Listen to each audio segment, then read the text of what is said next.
ভারতের communist party মার্ক্সবাদীর Tripura রাজ্য কমিটির আহ্বানে সাড়া দিয়ে এই বিক্ষোভ মিছিল এবং স্বল্প সময়ের জন্য এই যে সভা তাতে আপনারা অংশগ্রহণ করছেন, আপনাদেরকে আন্তরিকভাবে সংগ্রামী অভিনন্দন জানাচ্ছি।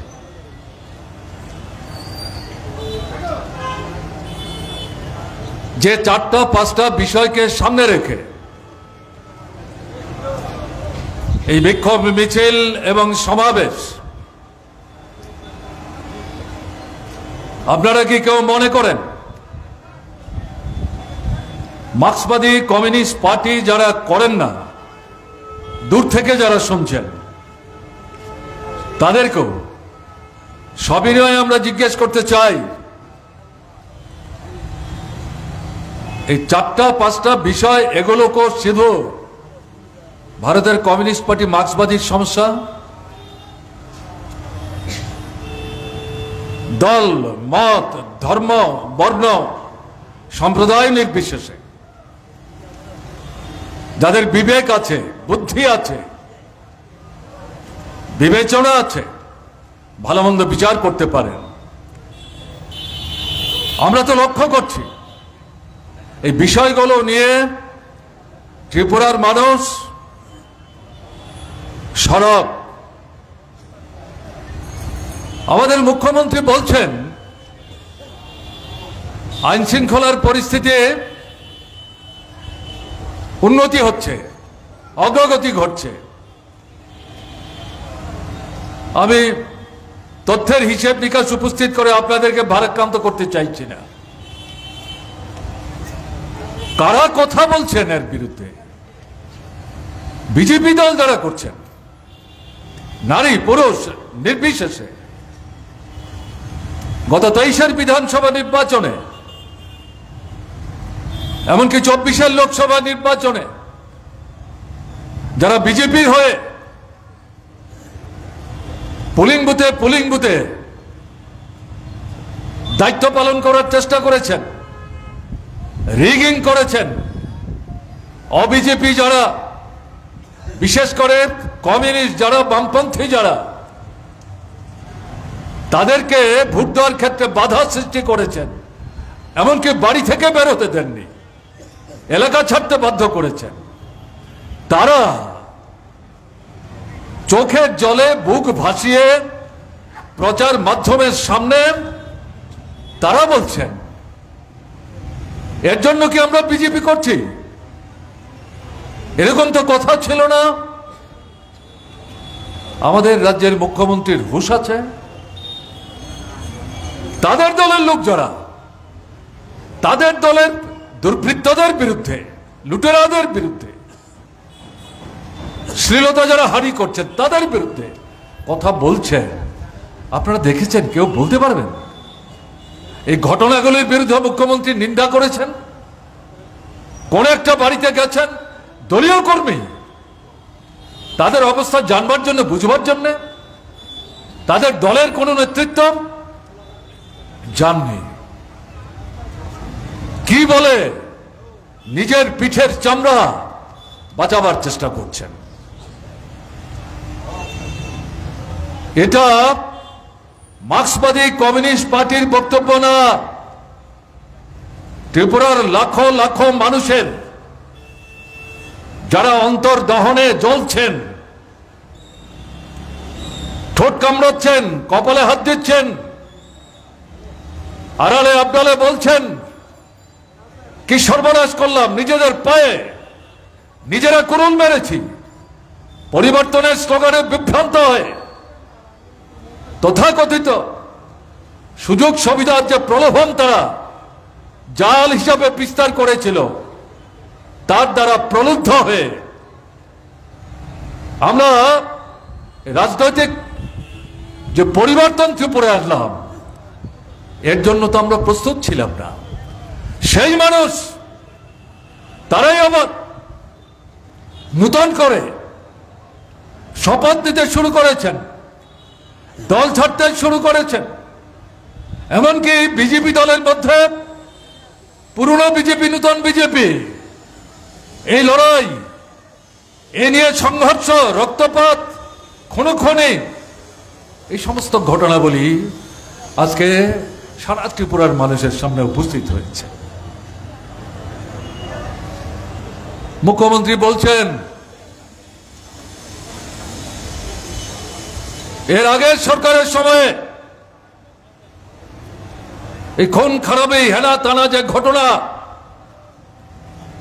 এগুলো পুনর্তদন্ত করবেন। কে আপত্তি করছে? মার্ক্সবাদী কমিউনিস্ট পার্টি তো আপত্তি করেনি।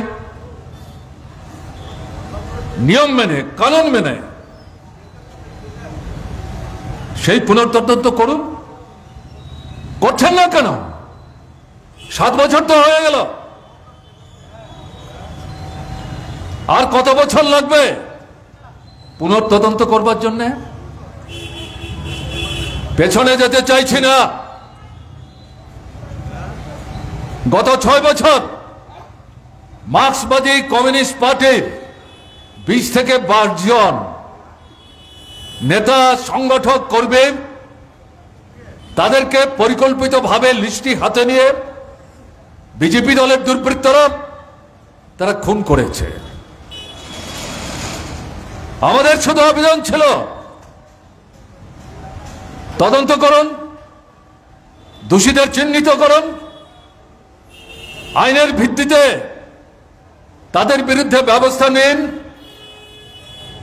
যে পরিবারের লোকটাকে খুন করা হলো তার পাশে সরকার নৈতিক মানবিক দায়িত্ব নিয়ে দাঁড়ান এবং এই পরিবারে আয় উপার্জন করার মতো দ্বিতীয় কোনো ব্যক্তি যদি না থাকে তাদের জন্য সাহায্যের হাত বাড়িয়ে দিন। কেউ বলতে পারবেন এই সরকার ইতিমধ্যে 7 বছর অতিক্রান্ত হয়েছে, একটা খুনের কিনারা করবার জন্য উপযুক্ত তদন্ত করেছেন, অপরাধী চিহ্নিত করেছেন, তাদের বিরুদ্ধে ব্যবস্থা নিয়েছেন? এই 20 থেকে 22 জন হতে পারে বামফ্রন্ট, মার্ক্সবাদী কমিউনিস্ট পার্টির নেতা, করবে। তারা তো মানুষ, ত্রিপুরার নাগরিক। মার্ক্সবাদী কমিউনিস্ট পার্টির লাল ঝান্ডা কাঁধে নিয়ে তারা তো শুধু মার্ক্সবাদী কমিউনিস্ট পার্টির কর্মীদের সুবিধার জন্য লড়াই করেনি।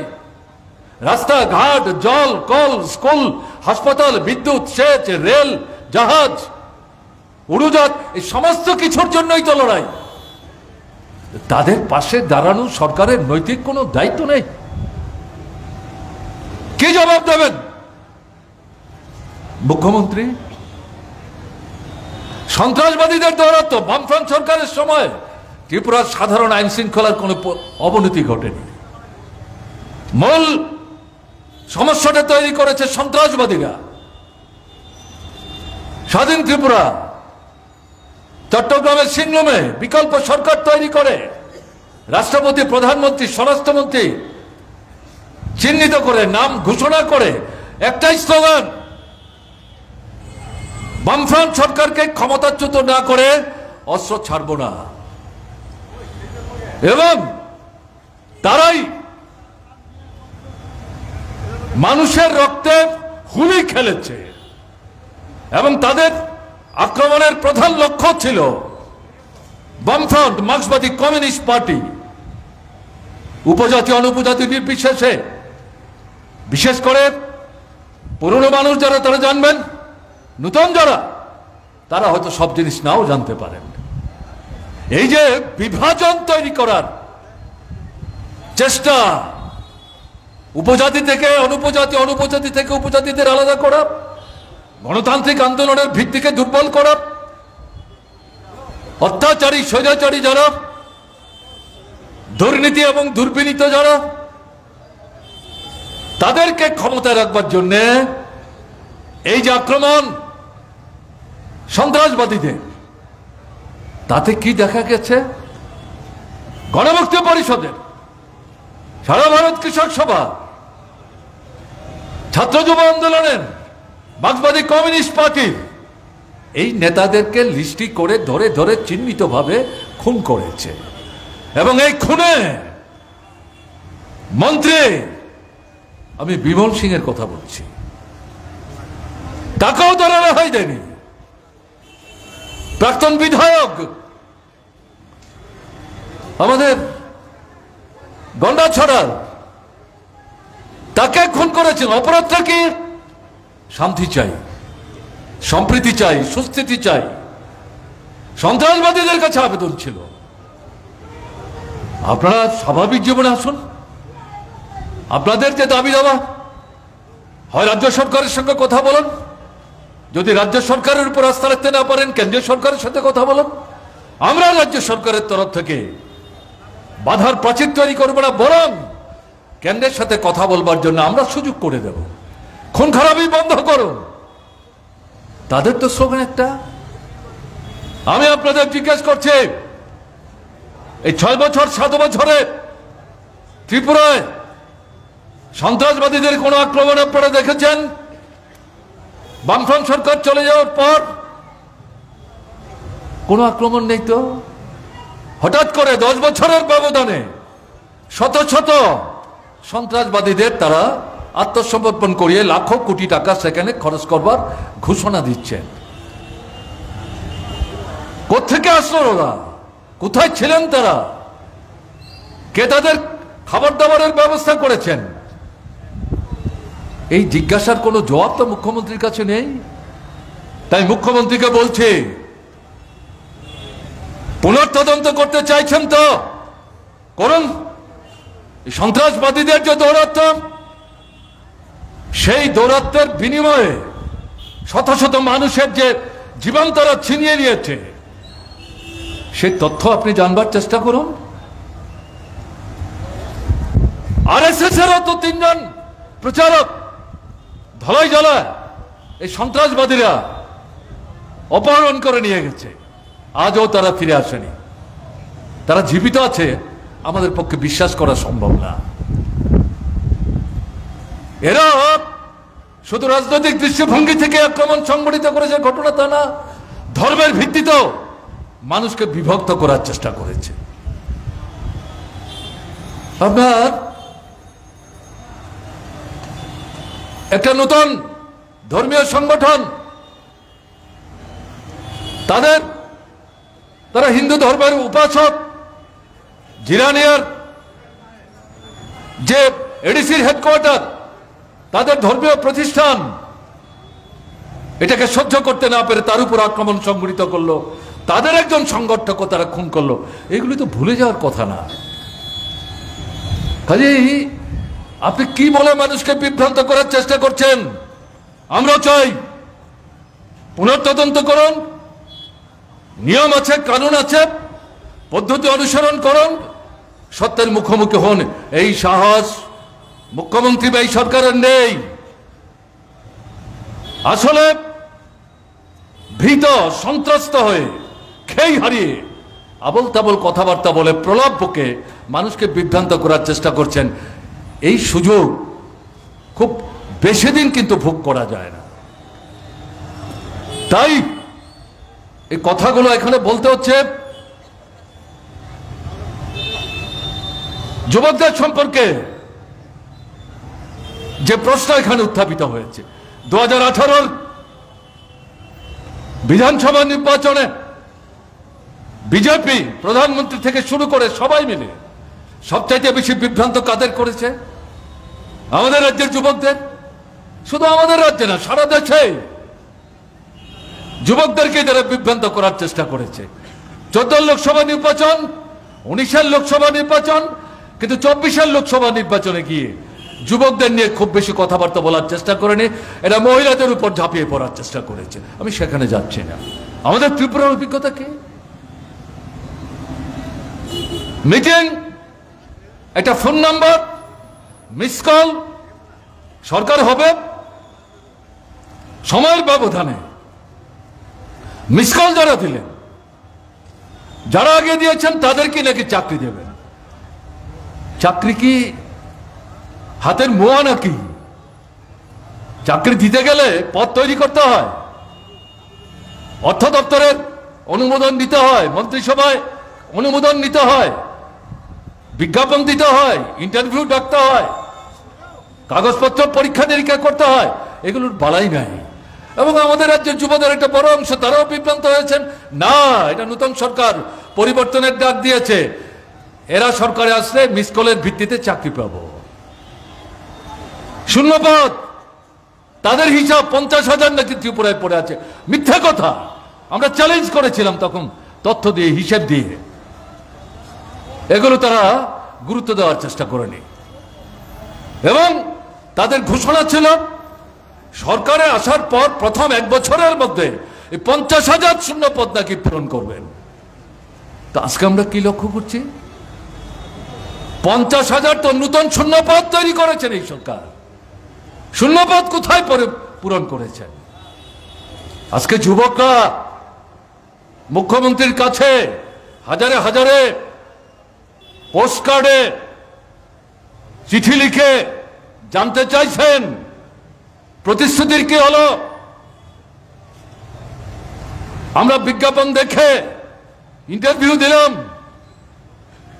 অল্প কিছু ফল প্রকাশিত হয়েছে, নাম বেরিয়েছে, তাদের নিয়োগ করছেন না কেন? আর যে ইন্টারভিউ দিলাম, পরীক্ষা দিলাম, তার ফল প্রকাশ হতে বছরের পর বছর চলে যাচ্ছে কেন? মুখ্যমন্ত্রী জবাব দিচ্ছেন না তো। এই যুবকরাই মনে করার কোনো কারণ নেই। ডিওএফ এর উদ্যোগে এই কর্মসূচি কার্যকরী করার চেষ্টা করেছেন, তার অর্থ ডিওএফ যারা করে তার অন্তর্ভুক্ত যুবক যুবতী, তারা যারা বেকার, তারাই শুধু এই চিঠি লিখেছে। এর বাইরেও হাজার হাজার লক্ষ লক্ষ যে যুবক যুবতী বেকার, তাদের মনের কথা। বিজেপি যারা করেন প্রলুব্ধ হয়ে, তাদের মধ্যে যুবশক্তি তো কম না, তাদের মনের কথা। মুখ্যমন্ত্রী কি জবাব আপনার? 7 বছর তো পার হয়ে গেল, কোনো জবাব নাই তো। গত 41-42 বছরের মধ্যে এত বড় বন্যা ত্রিপুরায় হয়নি। সরকার বলছে, বিধানসভায় দাঁড়িয়ে মুখ্যমন্ত্রী বলছেন 17 লক্ষের বেশি মানুষ এই বন্যায় বিধ্বস্ত হয়েছেন। ত্রিপুরায় 23টা মহকুমা, 3-4টা মহকুমা বাদ দিলে পর বাকি প্রতিটি মহকুমা কোনো না কোনো ভাবে এই বন্যায় বিধ্বস্ত হয়েছে। গতকাল আমি দেখলাম মুখ্যমন্ত্রী বলছেন 39 জন বন্যায় কবলিত হয়ে প্রাণ হারিয়েছেন। শরণার্থী কালীর মধ্যে ত্রিপুরায় বড় মাঝারি বন্যা হয়েছে, এত লোক প্রাণ হারিয়েছেন এমনটা জানা নেই, এমনটা জানা নেই। এবং সরকারের এই হিসেব প্রায় 2 লক্ষের উপর মানুষ শরণার্থী শিবির আশ্রয় নিতে বাধ্য হয়েছিলেন। শত শত শিবির, 6 থেকে 700, এত বিরাট সংখ্যক শরণার্থী শিবির গত 40 বছরের কোন বন্যায় তৈরি করতে হয়নি। প্রয়োজন করতে হবে। শুনছিলেন কমরেড জিতেন চৌধুরী, সর্বদলীয় বৈঠক, বিধানসভার বৈঠক এবং মুখ্যমন্ত্রীর কাছে বামপন্থী ফ্রন্টের তরফ থেকে ডেপুটেশন, এই সবগুলোতে মূলত বন্যা বিধ্বস্ত মানুষের পাশে দাঁড়িয়ে কার্যকরী ভূমিকা নেওয়ার জন্য সরকারের দৃষ্টি বারবার আকর্ষণ করে চাপ সৃষ্টি করছিলেন, তথ্য দিয়েছেন, আমি সেখানে যাচ্ছি না। এখন কি দেখা যাচ্ছে? এখনো 5 থেকে 6,000 মানুষ শিবিরে থাকতে বাধ্য হচ্ছেন, খাওয়া বন্ধ। তাদেরকে গলা ধাক্কা দিয়ে এই সরকার অমানুষের মতো বের করে দেওয়ার চেষ্টা করছে। যাবে কোথায়? হাজার হাজার মানুষের ঘর বাড়ি ভাসিয়ে নিয়েছে বন্যা, মাটির সাথে মিশে গেছে। বাচ্চা শিশুটাকে কুলে নিয়ে মা তাকে যে বের করে দেওয়ার কথা বলছেন, সে তো গাছের তলায় গিয়ে দাঁড়াবে। মানবিক কোনো মূল্যবোধ নেই। আমাদের এটাই দাবি, এই যাদের ঘর গেল, দ্বিতীয় কোনো বিকল্প নাই, এরকম একটা জায়গায় তাদের ঘর দ্রুত তৈরি করে দেওয়ার জন্য সমস্ত আইন কানুনের ঊর্ধ্বে উঠে সরকার কার্যকরী পদক্ষেপ গ্রহণ করুন। কেউ বলতে পারবেন?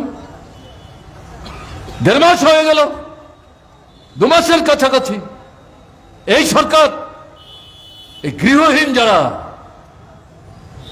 মাথার কোনো আশ্রয় নাই, বুঝবা, তাদের ঘর তৈরি করবার জন্য কোনো ব্যবস্থা গ্রহণ করেছেন? 564 কোটি টাকার প্যাকেজ দেখাচ্ছেন, টাকা কোথায়? আপনার প্যাকেজ, বিজ্ঞাপন আর হাসি হাসি মুখ দেখে বন্যা বিধ্বস্ত মানুষের জীবনের সমস্যার সুরাহা হবে?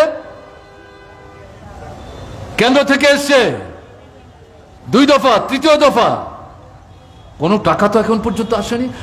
প্রধানমন্ত্রী গুজরাটের বন্যার পর বাইরে ছিলেন, দেশের বাইরে, সেখান থেকে বলছেন গুজরাটের ঘটনার প্রতি আমার নজর আছে, গুজরাটের বন্যা বিধ্বস্ত মানুষের পাশে কেন্দ্রের সরকার আছে, আমি প্রধানমন্ত্রী আছি। খুব ভালো।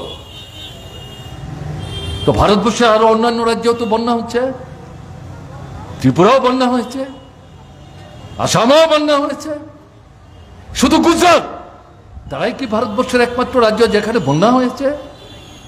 প্রধানমন্ত্রী আপনি কিছু কথা বলছেন না কেন? এটা কি দৃষ্টিভঙ্গি? কোন মন্ত্রী তো আসেনি এই 1.5-2 মাসের মধ্যে, খালি কেন্দ্রের কিছু আমলা তাদেরকে পাঠাচ্ছেন। 1-2জন মন্ত্রী তো আপনারা আসতে পারতেন, ঘুরে দেখতে পারতেন। বিশেষ করে কৃষি এবং সঙ্গেও যে এলাকা, আমাদের অর্থনীতির যেটা মূল ভিত্তি, সেই জায়গাটাই তো ধ্বংস হয়ে গেছে। কৃষি জমি মাটির তলায়,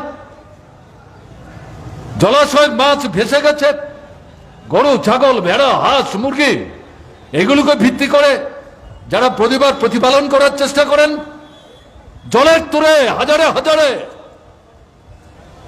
ভেসে গেছে।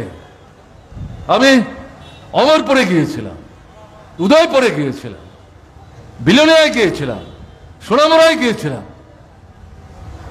সেখানে বন্যা বিধ্বস্ত মানুষ যারা প্রথম 7 দিনের মধ্যেই, ছবি তুলবার জন্য যাইনি আমরা, বুঝবার জন্য, সেখানে চোখের জলে বুক ভাসিয়ে সেই লোক বলছেন এই মুরগি, হাঁস এর উপর ভিত্তি করে পরিবার প্রতিপালন করছি। বাড়িতে কেউ চাকরি করে না, এই বাড়িতে বিএসসি পাস ছেলে আছে, সরকারি চাকরির পেছনে ছুটছে না, এরা গরু, ছাগল, ভেড়া, হাঁস, মুরগি তার উপর ভিত্তি করে। উনি বলছেন আমার 8,500 খিলপাড়া, বলছে 8,500 মুরগি ভেসে গেছে, কেউ খোঁজ নিচ্ছে না। এগুলো যদি কেউ মনে করেন গল্প করছি তাহলে ভুল করবেন। কোথায় সরকার? তার তো কোনো হেলদোল নেই।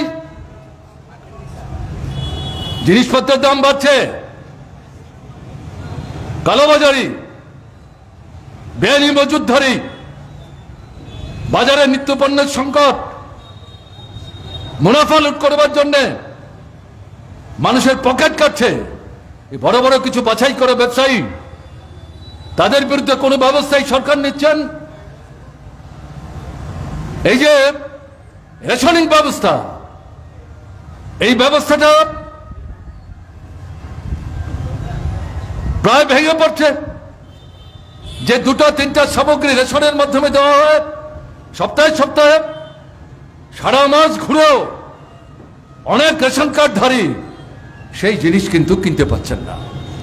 প্রশ্ন করলে পর রেশনের মালিক পাল্টা হুমকি দিয়ে বলবার চেষ্টা করে আপনাদের কাছে জবাব দিতে বাধ্য না, কারণ তারা জানেন সরকারকে সন্তুষ্ট রাখতে পারলেই টাকা পয়সা দিয়ে তাদের সব অপরাধ সেখানে খালাস হয়ে যায়। সীমান্তবর্তী এলাকায়, গ্রামের ভেতরে, গরিব এলাকায় যে রেশনের দোকানগুলো আছে সেগুলো তুলে নিয়ে আসছে, বিশেষ করে ট্রাইবেল অধ্যুষিত এলাকায় বাজারের মাঝখানে বসাচ্ছে। আমাদের সময়ে সন্ত্রাসবাদীদের কারণে তুলে আনতে বাধ্য হয়েছিল, পরবর্তী সময়ে এই সরকার থাকতেই বামফ্রন্ট সরকার নিরাপত্তার ব্যবস্থা করে যেখানকার রেশনের দোকান সেখানে সেই রেস্টুরেন্টের দোকান ফিরিয়ে দিয়েছে, এখন উল্টো ঘটনা ঘটছে। খবর আছে এই সরকারের? কোনো খবর নেই। এই যে পরিস্থিতি চলছে, এই পরিস্থিতি মেনে নেওয়ার অর্থ কি? এই অত্যাচার, এই আক্রমণ, যে জনবিরোধী ভূমিকা, অমানবিকতা, তাকে হজম করা হবে। কাজে এই জায়গায় দাঁড়িয়ে আমরা যেটা বলতে চাইছি ভারতের কমিউনিস্ট পার্টি মার্ক্সবাদীর পক্ষ থেকে, এই সরকার দুর্বিনীত, অমানবিক, জনবিরোধী এবং সরকারটা কোথায়? এই জায়গায় দাঁড়িয়ে এই সরকারের বিরুদ্ধে জনজীবনের এই জ্বলন্ত যে সমস্যাগুলো, এগুলো সমাধান করার জন্য যদি আমরা ভূমিকা নিতে না পারি, তাহলে তারা মনে করবেন আমরা যা করছি তাই এটা ঠিক না। এরা মনে করছে এরা রিগিং করে জিতছেন, এভাবেই তারা কাটিয়ে দেবেন। বেশি দিন চলে না। একবার বিরোধীদের হাসি ঠাট্টার পাত্র করবার জন্য বলছেন, এরা কোথায় কোথায় রাস্তায় 10 জন 12 জন 20 জন 25 জন নিয়ে একটা মিছিল করতে বের হয়, এদের নেতারা গলা ফাটিয়ে রগ ফুলিয়ে চিৎকার চেঁচামেচি করে সরকারের মুন্ডপাত করার চেষ্টা করে, লোক জমায়েত করতে পারে না। অহংকারী বক্তব্য, আত্মম্ভরী বক্তব্য। অন্যের কথা বলছি না, আমি মুখ্যমন্ত্রীর কথা বলছি। একই দিনে রামনগরে বক্তৃতা করেছেন, এই গান্ধীঘাটের কাছে বক্তৃতা করেছেন। আমি পত্রিকা পড়ছিলাম দিল্লিতে বসে, ত্রিপুরার পত্রিকা, সোশ্যাল মিডিয়ার মাধ্যমে। আমি তো মুখ্যমন্ত্রীর এই বক্তব্য পড়ে অবাক হয়ে গেছি। এতই যদি শক্তির বাহাদুরি, তাহলে 28-এর বিধানসভা নির্বাচনের পর সরকার দখল করার পর থেকে পঞ্চায়েত থেকে আরম্ভ করে নগর, এডিসি, লোকসভা, বিধানসভা, উপনির্বাচন, আবার লোকসভা, সেই লোকসভার পর আবার উপনির্বাচন, তারপরে পঞ্চায়েত, মানুষকে ভোট দিতে দিচ্ছেন না কেন? রিগিংয়ের আশ্রয় নিচ্ছেন কেন? এতই যদি মানুষের আপনাদের উপর আস্থা থাকে, তাহলে সেই মানুষকে স্বাধীনভাবে ভোটের বাক্সে যেতে বাধা দিচ্ছেন কেন? কাকে বুঝাবার চেষ্টা করছেন?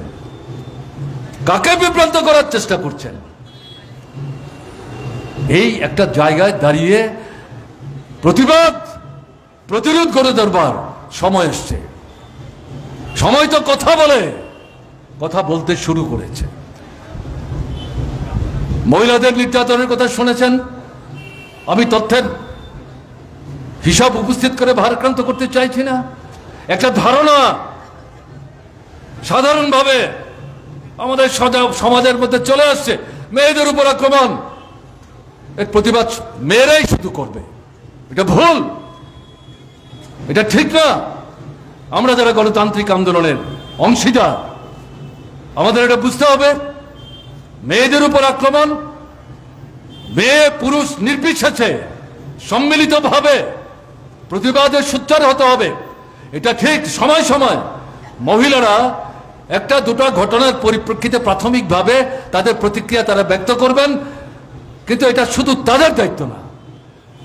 মেয়েদের উপর এই যে বর্বরচিত বিভৎস আক্রমণ এই ত্রিপুরায় একের পর এক ঘটে চলেছে, এটা তো গণতন্ত্রের বেদমূল আক্রমণ, মানবিক মূল্যবোধের বিরুদ্ধে আক্রমণ, সরকারের অপদার্থতা, ব্যর্থতা তার নিদর্শন।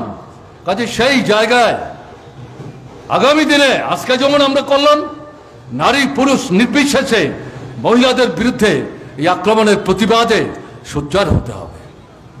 সরকারের কি ভূমিকা,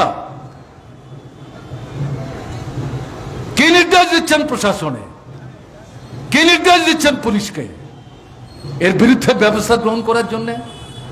চাপের মুখে এখন দেখা যাচ্ছে এখানে সেখানে 2-4টা অপরাধীকে ধরছে, 5 জন অপরাধী 2 জনকে ধরছে, আর এর মধ্যে এমন সমস্ত ধারা দিচ্ছে 2 দিন 3 দিনের ব্যবধানে।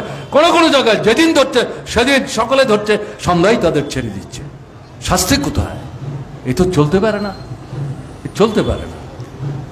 বেকার সমস্যা, যদি কেউ মনে করেন যারা কর্মহীন, কর্মক্ষম, কর্মপ্রার্থী, কাজ পাচ্ছে না, এই লড়াই তারাই করবেন, আমরা শুধু দূর দূর থেকে দেখবো, তাহলে ভুল করব।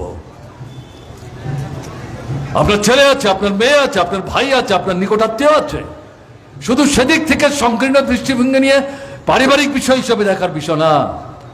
বেকার সমস্যা এটা সামাজিক সমস্যা, অর্থনৈতিক সমস্যার সংকটের একটা বহিঃপ্রকাশ।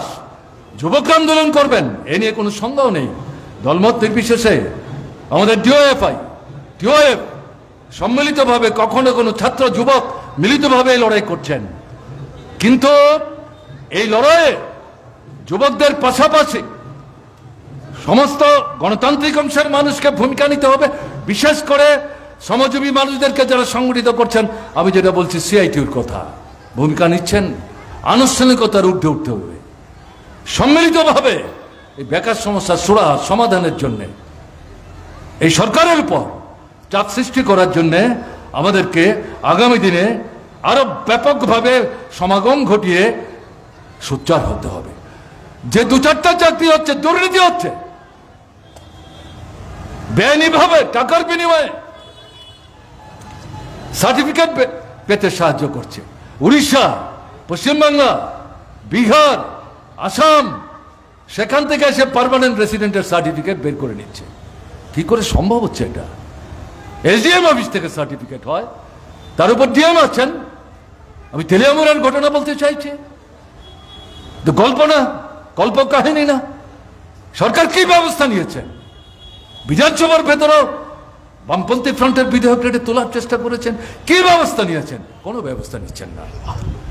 কাজে এই জায়গায় দাঁড়িয়ে বেকার সমস্যার সমাধান সুরাহার প্রশ্নে লড়াই আগামী দিনে তীক্ষ্ণ করার জন্য সম্মিলিতভাবে আমাদের কিন্তু সেখানে ভূমিকা গ্রহণ করতে হবে। গণতন্ত্রের উপর আক্রমণ শুরুর দিন থেকে আরম্ভ করেছে, অব্যাহত আছে। গণতন্ত্র পুনরুদ্ধার না করে আমাদের পারিবারিক জীবনে, সামাজিক জীবনে, অর্থনীতির ক্ষেত্রে যে সমস্যাগুলো বিরাজ করছে, সে সমস্যাগুলো সমাধান তো করা সম্ভব না। এগুলো করতে গেলে লড়াই চাই, ঐক্যবদ্ধ উদ্যোগ গ্রহণ করতে হবে।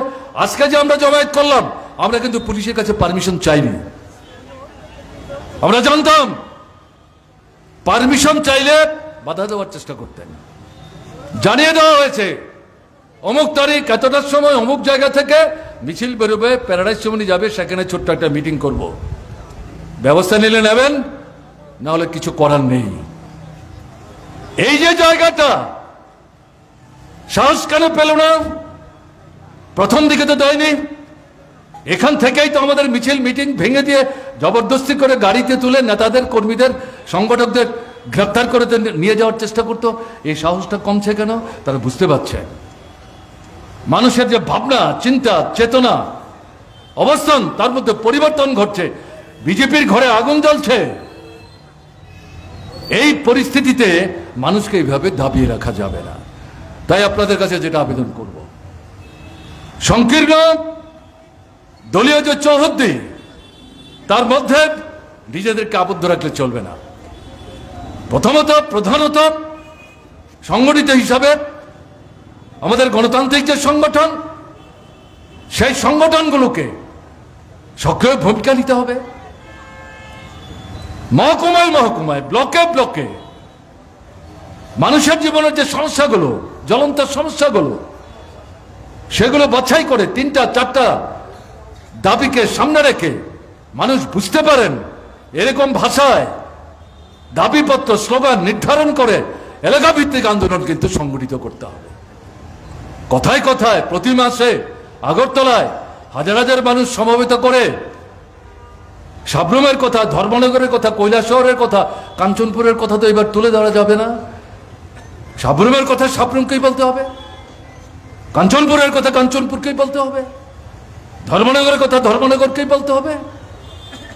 কাজেই মহকুমা ভিত্তিক ব্লককে সামনে রেখে গণতান্ত্রিক সংগঠনগুলোকে সেই জায়গায় 2, 3, 4টা জ্বলন্ত সমস্যাকে সামনে রেখে আন্দোলন সংগঠিত করতে হবে। মিছিল হবে, মিটিং হবে, অবস্থান হবে, বিক্ষোভ হবে, ধীরে ধীরে এলাকায় বাজার বন্ধ, এগুলোর দিকে আমাদের যেতে হবে। এবং শুধু আমাদের বৃত্ত না, এর বাইরে সাধারণ মানুষ যারা, তাদের সঙ্গে কথা বলতে হবে। বিজেপি করতে পারে, অবাম অন্য রাজনৈতিক দল করতে পারে, তাদের যারা সাধারণ সমর্থক সংগঠক, তাদের সঙ্গে আমাদের কথা বলা দরকার।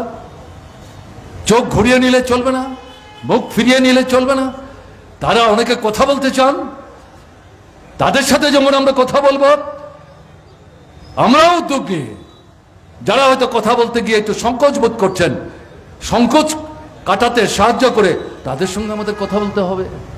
এই ভূমিকা যদি আমরা নিতে পারি, এই পরিস্থিতির মধ্যে পরিবর্তনের যে ঢেউ উঠতে শুরু করছে, তার প্রতিফলন গত লোকসভা নির্বাচনের পর এই ৩-৪ মাসের ব্যবধানে আজকের এই সমাবেশের মধ্য দিয়ে আগরতলায় আপনারা যেটা ঘটালেন, এর মধ্য দিয়ে কিন্তু একটা নতুন পরিমণ্ডল তৈরি করা সম্ভব। কাজেই এই দৃষ্টিভঙ্গি নিয়ে আমাদের কিন্তু অগ্রসর হতে হবে। আমরা যেটা লক্ষ্য করছি, সরকার বুঝতে পারছেন গণতন্ত্র সংঘাত, ভোট জালিয়াতি, এই খেলা বেশি দিন চলবে না। তাই এখন নতুন করে তারা চেষ্টা করছেন উপজাতি অনুপজাতিদের মধ্যে বিরোধ তৈরি করবার, মুসলমান অমুসলমান তাদের মধ্যে বিরোধ তৈরি করবার। গন্ডাছড়ার যে ঘটনা 3 মাস হয়ে গেল, সেখানে বেকারদের বেঁচে পড়তে থাকবার জন্য কথায় কথায় সেখানে আপনার দেখা যাচ্ছে মেলার অনুষ্ঠান হচ্ছে গ্রামে গ্রামে। এই মেলার অনুষ্ঠানে কোনো একটা ঘটনাকে ভিত্তি করে কিছু ছেলে একজন যুবককে আক্রমণ করার চেষ্টা করছিল। সে মস্তিষ্ক বিকৃত, তাকে রক্ষা করার জন্য একটা ট্রাইবাল ছেলে স্বতঃপ্রণোদিত হয়ে কলেজে পড়া ছাত্র ইয়াং কমিউনিটির, সে এগিয়ে গিয়ে যারা আক্রমণ করছে তাদেরকে বলছে তোমরা তাকে মারছো কেন? সে তো অবুঝ ছেলে, আমরা চিনি তাকে, যদি ভুল কিছু করে থাকে আক্রমণ বন্ধ করো। তাকে ছেড়ে এই ছেলের উপর আক্রমণ করলো, তাকে আহত করলো, আগরতলা জিবি হাসপাতালে ভর্তি হলো। 24-36 ঘন্টার ব্যবধানে সে মারা গেল, তার দেহ ফিরিয়ে নিয়ে যাওয়া হলো। তাকে ভিত্তি করে যেখানে শান্তি, সুস্থিতি, সংহতি বজায় রাখা, আক্রমণকারীদের চিহ্নিত করা, গ্রেপ্তার করা, তাদের শাস্তির ব্যবস্থা করা, শান্তি বৈঠক করা, এটা না করে দেখা গেল বিরোধ তৈরি করার ক্ষেত্রে পরোক্ষে মদতে শাসক দলের নিবৃত্ত ভূমিকায় পরিস্থিতিটাকে জটিল করে তুলল। আজও কয়েক শত মানুষ বাড়িঘর ছাড়া হয়ে যারা এসছেন, তারা বাড়িঘরে ফিরে যেতে পারছেন না। লুট হয়ে গেছে সমস্ত জিনিস, গরু ছাগল থেকে শুরু করে টাকা পয়সা সমস্ত কিছু। একটা কাপড় পরে এসছেন, 7 দিন 10 দিন আমাদের গণতান্ত্রিক নারী সমিতির নেত্রীরা এখান থেকে কাপড় কিনে মানুষের কাছ থেকে সংগ্রহ করে কয়েক শত কাপড় নিয়ে সেখানে গিয়ে শিবিরবাসী যারা, তাদেরকে একটা দুটো কাপড় দিয়ে সাহায্য করার চেষ্টা করেছেন, বাচ্চাদের শিশুদের জামা কাপড় দেওয়ার চেষ্টা করেছেন। আমি উল্লেখ করছি, এখানে রানীর বাজারের কাছে কৈতুরা বাড়ি হঠাৎ করে জিকির তোলা হলো, কালী মূর্তি নষ্ট করে দিয়েছে, কালীর মাথা নাকি ভেঙে দিয়েছে। কে ভাঙলো? আমরা তো এই এলাকায় গেছি, 3 বারের চেষ্টায় প্রায় 25 দিন পর যখন কথা বলছে, যে মণ্ডপে কালী মূর্তি নষ্ট হয়েছে বলছিল, সেখানে যারা ভিড় করেছেন তাদের জিজ্ঞেস করলাম যেই মণ্ডপটা কত বছরের, বলে আমরা তো জন্মের পর থেকে দেখছি। তো মুসলিম ছেলে, কারুর বয়স 25, কারুর বয়স 27, কারুর বয়স 30, কারুর বয়স 35, বলে আমরা তো দেখছি জন্মের পর থেকে। এই পূজা বছরে একবার হয়, চাঁদা আমরা দেই। এই গ্রামে মুসলমানদের সংখ্যায় বেশি, দুর্গাপূজা হয়, এবছর হবে কিনা জানি না। দুর্গাপূজার চাঁদা 70 থেকে 80 ভাগ আমরা যারা অহিন্দু, আমরাই চাঁদা দেই। এবং এই পূজা সুসংগঠিত করার ক্ষেত্রে স্বেচ্ছাসেবক হিসেবে বাইরে থেকে আমরা সহযোগিতা করি। হঠাৎ করে দেখা গেল মূর্তির গলা ভাঙা, তাকে ভিত্তি করে সেদিন বিকাল থেকে রাত 10টা-12টা পর্যন্ত একের পরে সংগঠিতভাবে বাছাই করে এলাকা পাড়া চিহ্নিত করে মুসলিম বাড়িগুলি সেখানে লুটতরাজ চলল, পুড়িয়ে দিল, মাথা ফাটালো। 7 মাসের শিশু পর্যন্ত রেহাই পায়নি। আমরা সেখানে গিয়ে কথা যখন বলছি, মা শিশুটাকে কাকে নিয়ে বলছে, আমার এই বাচ্চাটাকেও তারা রেহাই দেয়নি। তার কপালে যখন হাত দেওয়ার চেষ্টা করেছি, সে ফিবরি খেয়ে উঠবার চেষ্টা করেছে। এবং মানুষই বলছে সেদিন কোন একজন মন্ত্রীর জন্মদিন উপলক্ষে এলাকায় নাকি লক্ষ লক্ষ টাকা খরচ করে খাওয়া দাওয়ার ব্যবস্থা, এবং পরীক্ষায় তারা বলবার চেষ্টা করেছেন বাইরে থেকে লোকে নেই, মন্ত্রী একটু দূরত্ব বজায় রেখে অবস্থান করছেন, এই আক্রমণগুলি সংঘটিত হয়েছে। কই মুখ্যমন্ত্রী তো আজকেও গেলেন না। বাড়িঘর যেগুলো পড়ল, লুটপাট যা হয়ে গেল, তার তো কোনো ব্যবস্থা নিলেন না। এই প্রাথমিকভাবে 2000, 4000, 5000 টাকা দিয়েছেন। আরে আমাদের পার্টির এখন পয়সা কোথায় বলতে বাধ্য হচ্ছি, প্রচারের জন্য না, আমাদের তহবিল থেকে বের করে ঘরবাড়ি যারা হারিয়েছেন তাদেরকে সরকার যা টাকা দিয়েছে তার চেয়ে বেশি টাকা দিয়ে আমরা সাহায্য করার চেষ্টা করেছি। দিতে গিয়ে আমাদের নেতারা বলেছেন, দেখুন আমরা জানি যা আপনাদের ক্ষতি হয়েছে এই টাকা পোষাবে না, কিন্তু আমাদের তো সামর্থ্য সীমাবদ্ধ। বিনয়ের সাথে বলেছে সরকার কোথায়। এবং আমরা লক্ষ্য করলাম এই ঘটনার পর থেকে গত 1 মাসের মধ্যে 5 থেকে 6টা জায়গায় শুধু কালীর মূর্তিই বারবার নষ্ট হচ্ছে। অদ্ভুত ঘটনা, বিশালগড়ে সবচেয়ে বেশি। এবং যেখানেই করছে সেখানেই দেখা যাচ্ছে মিশ্র এলাকা, মুসলমান আছেন, অমুসলমান আছেন। উদ্দেশ্যমূলক ভাবে হিন্দু মুসলমানের মধ্যে বিরোধ বাজাবার জন্য, গণতান্ত্রিক আন্দোলনের ভিত্তিকে দুর্বল করবার জন্য এই জিনিস ফেসিবাদী কায়দায় বিজেপির, RSS, বিশ্ব হিন্দু পরিষদের পরোক্ষ মদদে সংগঠিত করা হচ্ছে। কাজে এটা আর একটা দিক যেদিকে আমাদের নজর বন্ধ রাখলে ভুল হবে।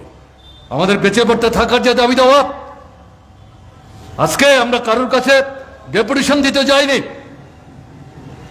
এগুলো জানে সরকার। বিধানসভার ভেতর বাইরে সর্বদলীয় বৈঠকে মুখ্যমন্ত্রীর সঙ্গে আলোচনা আমাদের নেতারা তুলবার চেষ্টা করেছেন। আমরা আজকে বলেছি আমরা বিক্ষোভ দেখাবো, এই লড়াই চলবে, চালাতে হবে। সঙ্গে সঙ্গে এই যে ঐক্য, সংহতি, সম্প্রীতি, এটাকে যে ভাঙবার চক্রান্ত চলছে, এটার বিরুদ্ধে কিন্তু আমাদের রুখে দাঁড়াতে হবে। বাংলাদেশে সরকার পাল্টে গেছে, নতুন একটা সরকার আসছে, কবে সেখানে ভোট হবে না হবে আমরা জানি না। পার্শ্ববর্তী রাষ্ট্র, নজর থাকবে না মনে করার কারণ নেই। ওখানে সংখ্যালঘু অংশের মানুষ যারা অমুসলিম, তাদের উপর আক্রমণ সংঘটিত হচ্ছে। সব জায়গায় ব্যাপকভাবে একই কায়দায় হচ্ছে, ঘটনাটা না। এর মধ্যে হিন্দুও যেমন আছেন, আক্রান্ত হচ্ছেন, হিন্দু না খ্রিস্টান, বুদ্ধ ধর্মাবলম্বী, এরকম যারা উপজাতি অংশের মানুষ চট্টগ্রাম এলাকায়, তারাও আক্রান্ত হচ্ছেন।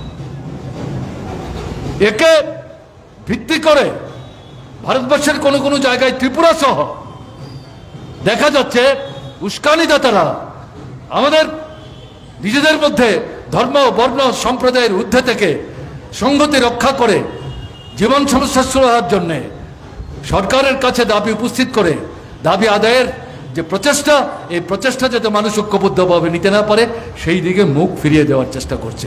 কাজেই এরকম একটা পরিস্থিতিতে চোখ কান চারিদিকে কিন্তু খোলা রাখতে হবে। আজকে বিশাল মিছিল সমাবেশ আপনারা করেছেন, আপনাদেরকে আন্তরিকভাবে সংগ্রামে অভিনন্দন জানাচ্ছি।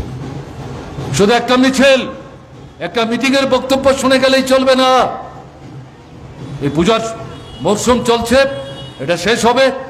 এই পূজার সময় আপনাকে মিছিল মিটিং করতে আমরা বলছি না, কিন্তু পুজো তো সারা জীবন ধরে চলবে না। পুজো আসছে, পুজো যাবে, উপভোগ করবার মতো সামর্থ্য কোথায় আপনার? তা যদি থাকতো তাহলে আমরা আজকে এই সমাবেশ, এই বিক্ষোভ, এই আমরা করতাম না। কাজেই এই পরিস্থিতি মাথায় রেখে সামনের দিনে গ্রাম থেকে শহর, শহর থেকে গ্রাম, সারা ত্রিপুরায় ব্যাপক বৃহত্তর আন্দোলন গড়ে তোলে এই যে নিকম্মা সরকার, জনবিরোধী সরকার, উদাসীন সরকার, ব্যর্থ সরকার, এই সরকারের টনক নাড়িয়ে তার অনিচ্ছুক হাত থেকে দাবি আদায়ের জন্য সংগ্রামকে তীব্র, তীক্ষ্ণ এবং ব্যাপকতর করবার শপথ নিয়ে আজকে এখান থেকে আপনারা যাবেন। এই আবেদন আপনাদের কাছে রেখে অভিনন্দন জানিয়ে আমি আমার কথা বলা শেষ করছি। ভালো থাকবেন, নমস্কার নেবেন।